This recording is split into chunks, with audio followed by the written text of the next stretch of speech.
this little special episode of DIY Off-Grid Cabin, I'm going to be making a fireplace hearth for our wood stove to sit on here in the cabin. And it's a really simple design. Basically, it's going to make it so we can put the wood stove in the corner of the cabin here. And we're going to do something kind of neat. We're planning on using pennies as tile for the top of the wood stove. I've seen some people do this before. I really like the look of it. And you know, when you use old pennies, it kind of gives it a rustic, you know, copper finish on the top. So it's supposed to be, I think it's going to turn out pretty neat. So to start out, I basically drew lines on the floor where I want the hearth to sit. And I came up with these measurements after reading the installation manual for the wood stove. So if you're going to do a project similar, you have to understand how much clearance you have to have from the walls. In my case, I need a foot from the stove to the wall on each side in the rear. And then you have to understand how much clearance you have to have on the bottom. So older wood stoves require 36 inches all the way around. The ones that are just cast iron or don't have any kind of heat shields or whatnot. And you also, and that's from combustibles. So that wall, my studs, my insulation, since it's paper faced, the wood, the floor, everything here is combustible. So I have to keep that in mind.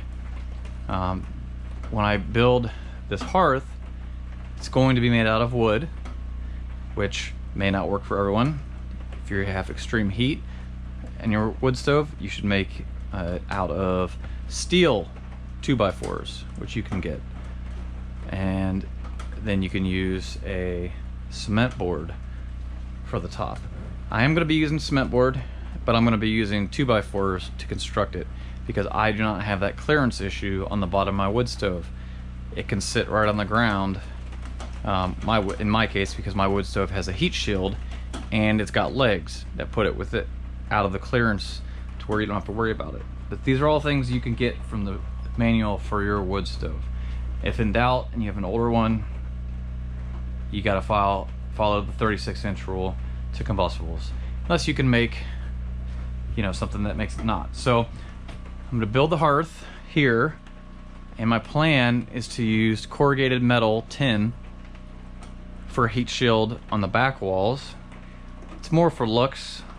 Like I said, I'll have my clearance, but it's more for looks and an extra bit of precaution just to keep the walls from heating up. So even with the tin, we'll maintain a 1-inch air gap and actually make insulators, or you can use insulators to hold the tin off the wall, and your air gaps apply to the top and the bottom as well. That way it's not touching the combustible. So these are all things to keep in mind, but I'm going to go ahead and lay this out here and show you how I'm building it. Alright, so the first thing is I cut two 2x4s, and each one is 4 feet long. Then to make them stick out equal amount, so I cut 1.5 inches off this one. That way they both stick out exactly 4 feet.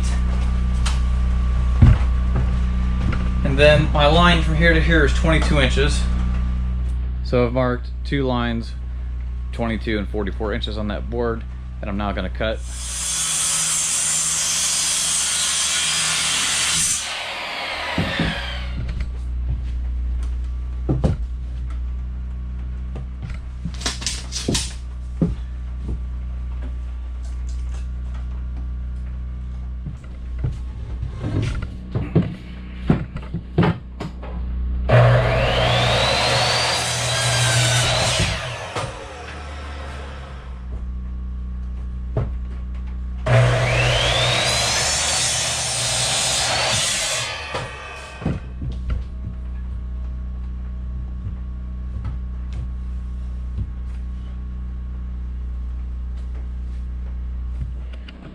So you can see how that's going to look.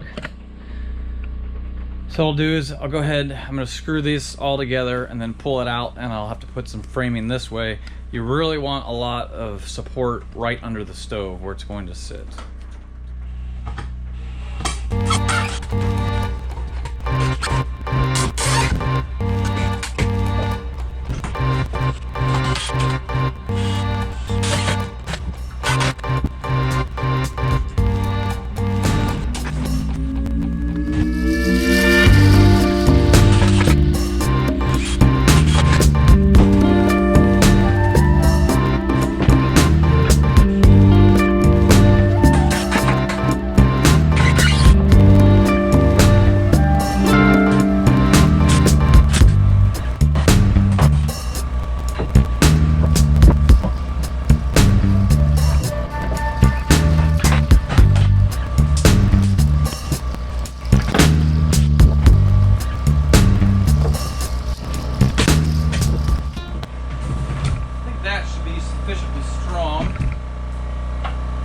base. Alright, so once now I've got my foundation built and it's nice and sturdy, what I'm going to be doing in my case, since like I mentioned before, I have a protection shield or a insulated shield on the bottom of my wood stove. I don't have to worry about clearance on the bottom more than a foot. I'm going to be putting plywood on top, which is a combustible or OSB, and then on top of the OSB I'm going to be using cement board just to give a better heat resistant and surface to adhere the pennies to. So I traced the line. I'm going to cut that with a jigsaw.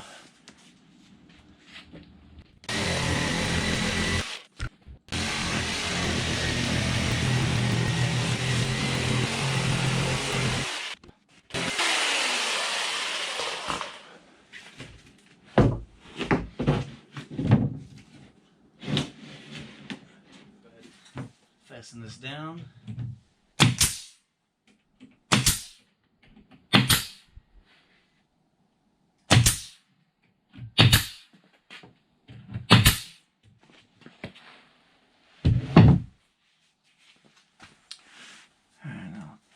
Take a marker,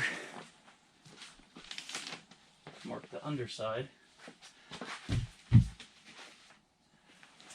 flip it over, I can see my line, then you just use a razor knife, kind of like drywall, score it, break it, and then flip it over, score it on the same line.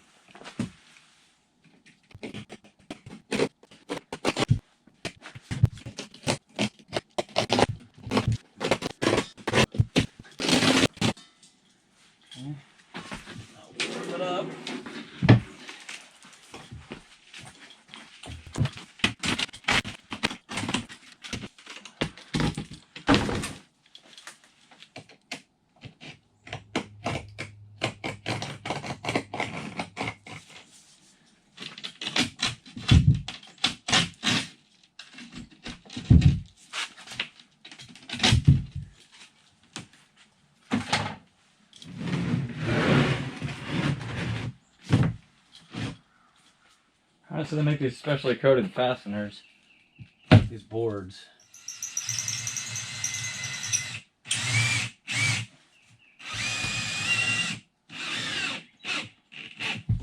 Alright, now I gotta cut my last piece. This just works out perfectly here, the way it fits, which is nice.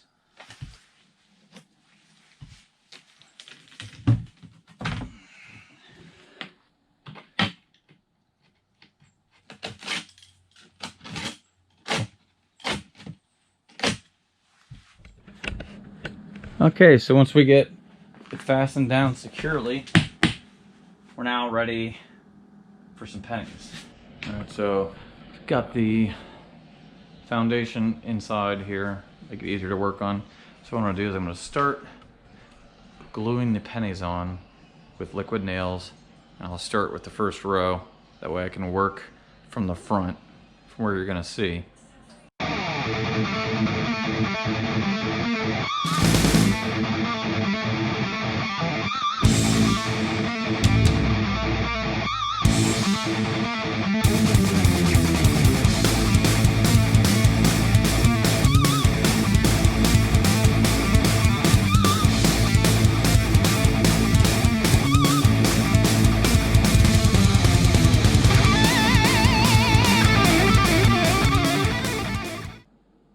Alright, so that was the tedious process of applying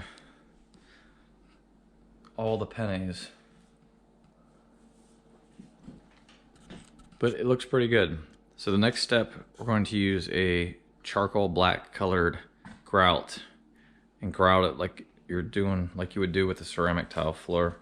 It'll fill in this crack through here. So basically you just take the grout, push it in, start to let it dry a little bit, wipe it off, let it dry a little bit more, and then wipe it off some more. Alright, so I just ripped down this piece of pine. This is going to be a finished edge on the front and sides. and it's cut so it'll be just flush with the top of the penny. And I'll put some tape on it, protect it from grout when we're grouting it. But I wanted to get it on here, that way if there's any kind of a gap here, it's filled in with grout. Now I've just got to cut the angles so it matches the front and sides.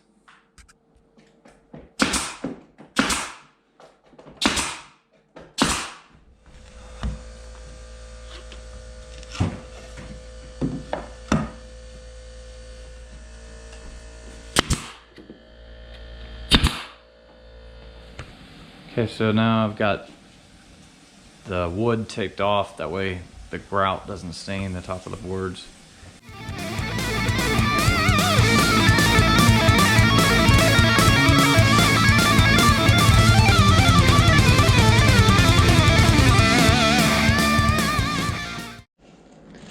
Alright, so that was the grouting process.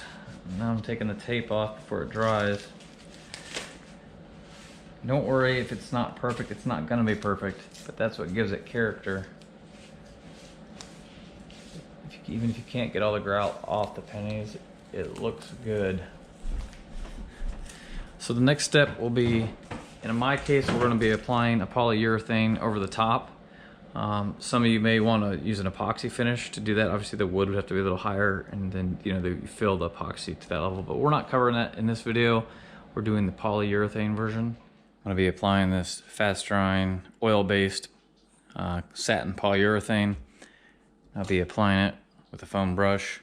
What I'll do is I'll pour a little bit in here. Just want to get a nice light coat on here. We'll let it dry for about 3 hours and then we'll apply a second coat. I'm also going to be applying the coating to the wood just to protect it, since that way soot and ashes from the fireplace don't stain the pine wood.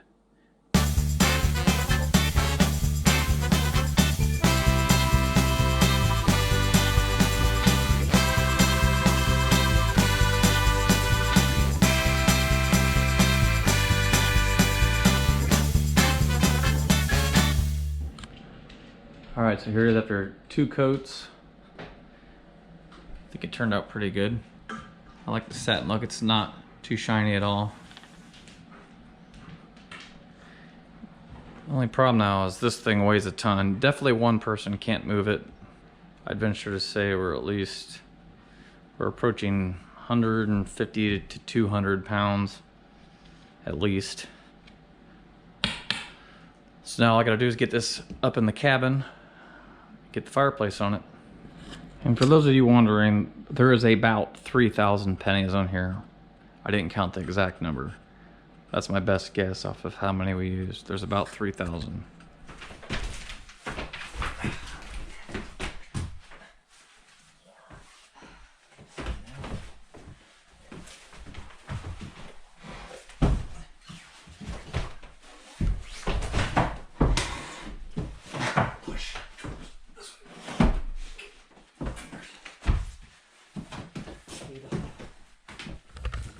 Alright, so the hearth is in place. The thing weighs a ton, so it's fun getting it up here.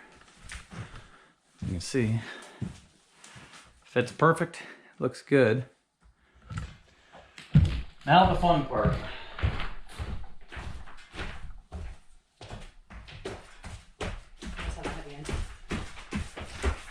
That helps me too.